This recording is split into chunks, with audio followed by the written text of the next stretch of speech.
Almost got me there.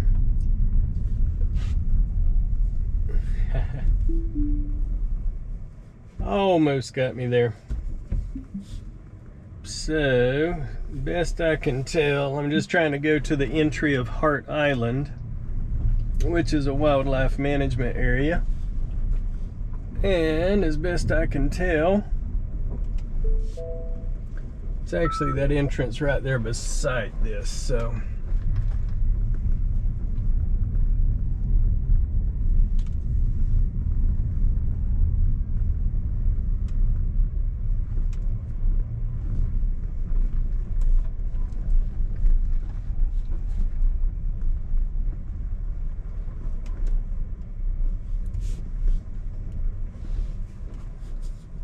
$19.99 US.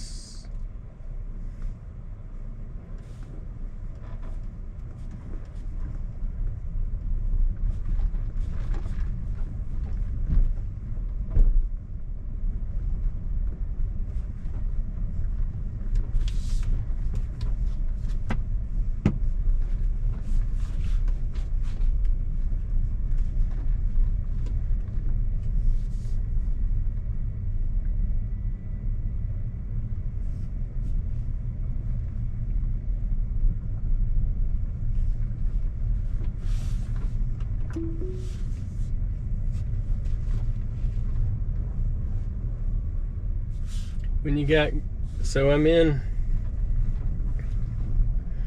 sport mode, which is a lower setting, and oh wow, that's interesting.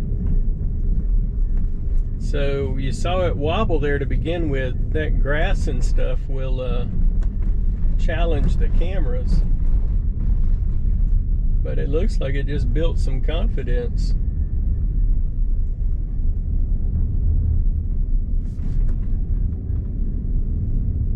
Never been in here before, so this is the first time that this Cybertruck has seen this, and it may be the first time any Cybertruck's been in here. I don't know.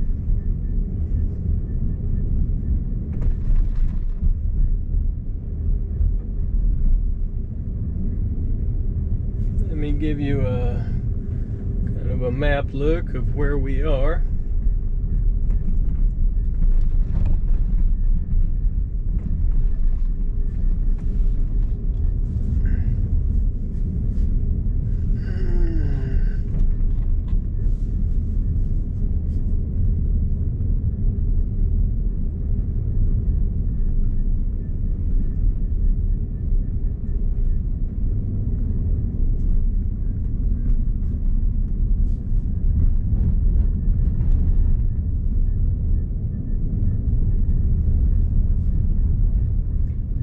Drop my max speed to 20.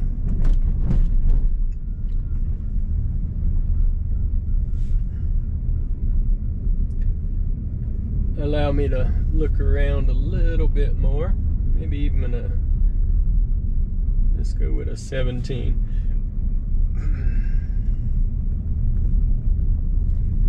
But full self-driving's handling this one like a dream, so.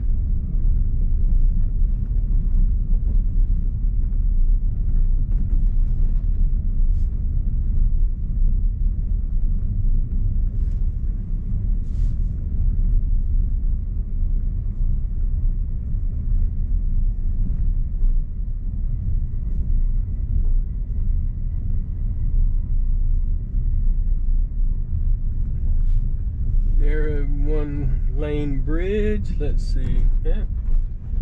No scraping on the sides. Like I said, it's never been down this road before that ever.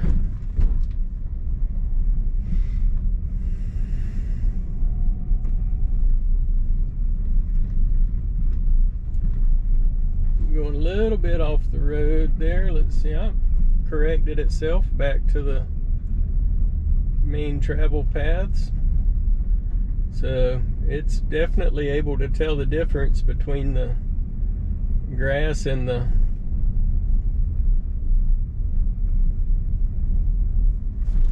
normal wheel paths.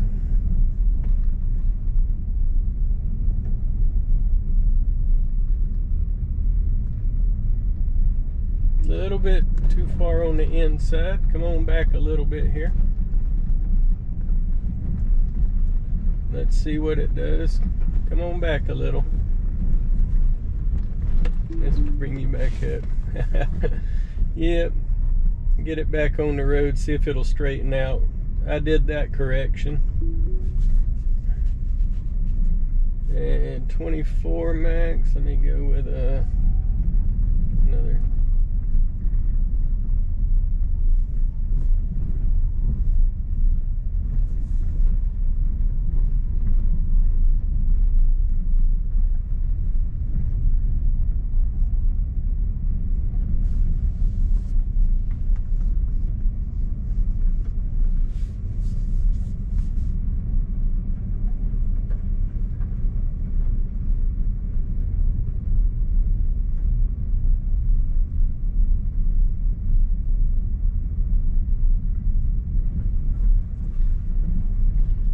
You saw back there a lot more of a cabbage palm and oaks and swampy. Now we're in more of a pine forest area. These are different than Ocala. These are more of the either yellow pine or longleaf pine. You can see, just notice how straight and tall they are. Straight up and not crooked trees. So let's see where you got me here. Thought it wanted to go there. I'm gonna actually go out that way. Let's see. Let me drop speed down. Let me bring it back in again. So once it loses that track, it seems to have difficulty finding it back. Come on now, I didn't give you that much. Every time you do the reset, it goes back to the speed limit 25.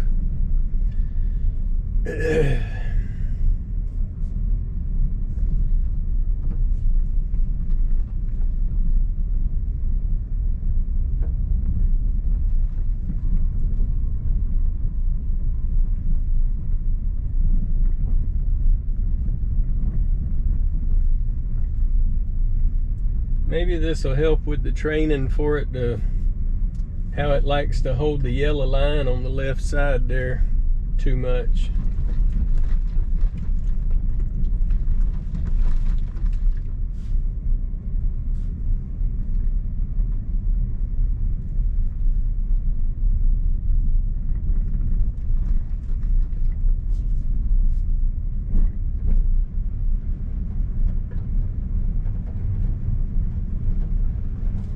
But it to me, it shows that it feels confident with what it's doing. Maybe a little bit too confident, but I like the fact that it's actually going, because like I said, the grass coming up in front of that bumper mounted camera a lot of times says obstacle, obstacle. So it's actually acknowledging that it's just a grass and not an obstacle.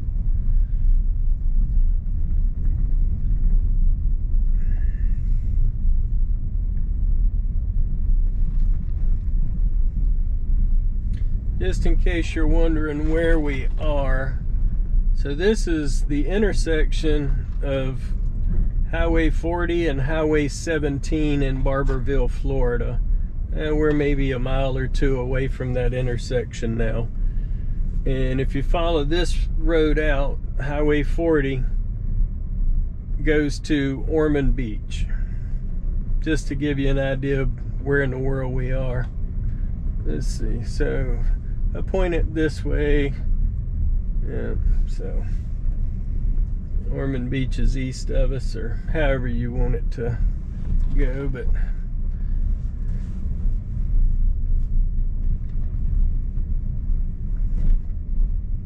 It's just a nice little leisurely cyber hike in the woods.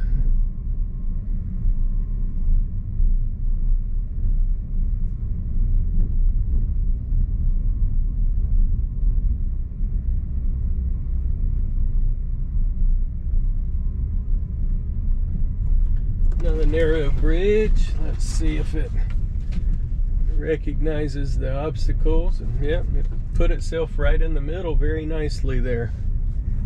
So that's kind of what the front camera is seeing.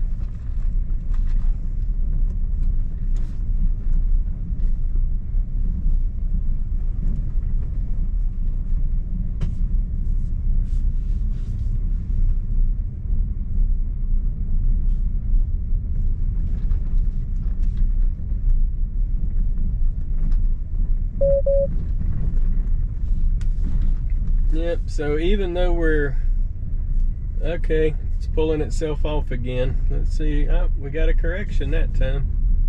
Did we get too much of a correction? Looks like we might have got too much of a correction. Yep. There we go. So I think that's the third time it's just about taken us in the ditch, but like I said, we'll hit it full self-driving again, and it sets itself back up to 25. Now notice the wheel traces, tire traces are not as pronounced. They're actually pretty grassy, and it's still following fairly well. Oh, look at that, Bob White quail. Yep, a couple of Bob White. There was a male and a female. So pay attention to these white lines, and let's kind of see which one it puts. Looks like it's keeping the right side in the groove.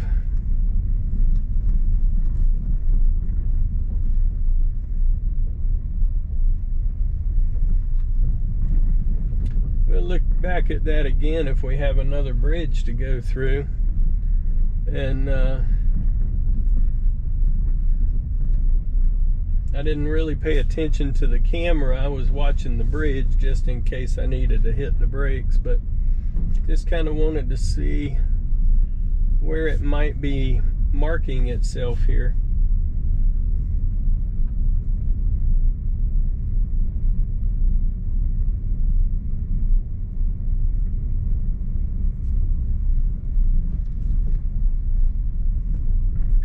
So I'll put the long video out there, and then I'll try and do 2 or 3 shorts for the different times it ran off the road or went through the bridge, stuff like that.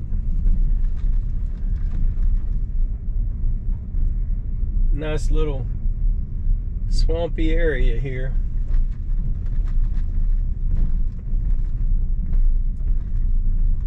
Old timers in Florida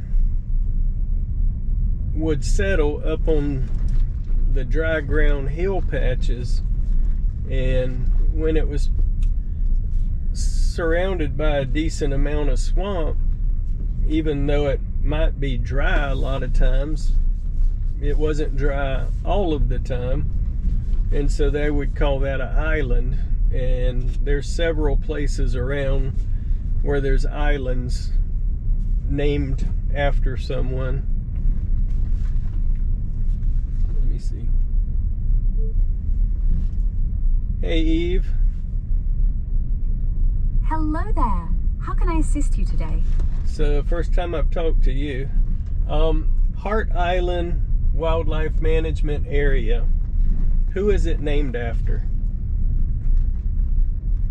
Hart Island Wildlife Management Area is named after its heart-shaped appearance when viewed from above. The island's unique shape, formed naturally in the landscape, inspired its name. How big is the Hart Island? Hart Island Wildlife Management Area covers about 13,645 acres. It's a vast space, perfect for hiking, biking, and wildlife viewing. Are there any black bear and Florida panthers in Hart Island? Yes, both black bears and Florida panthers can be found in areas like Hart Island Wildlife Management Area, as it's part of Florida's broader wildlife corridor. The region's habitats support these species, though panthers are rarer due to their endangered status. Do you know the last time a panther was seen here in Hart Island? I'm not able to find specific sighting records for Hart Island Wildlife Management Area, but Florida panthers are occasionally spotted in the region, as it's within their broader range. You can report or check recent sightings through the Florida Fish and Wildlife Conservation Commission's online portal.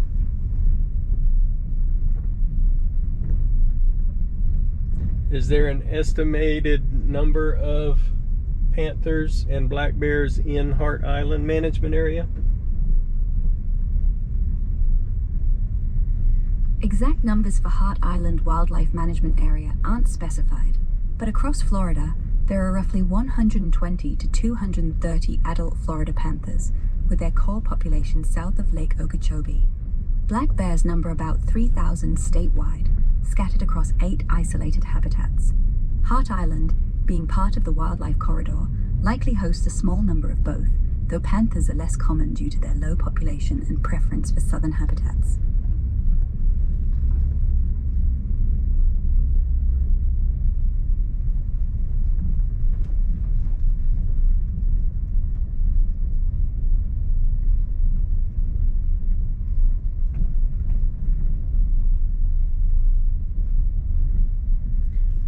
Are there any Indian mounds or Indian middens in Hart Island Management Area?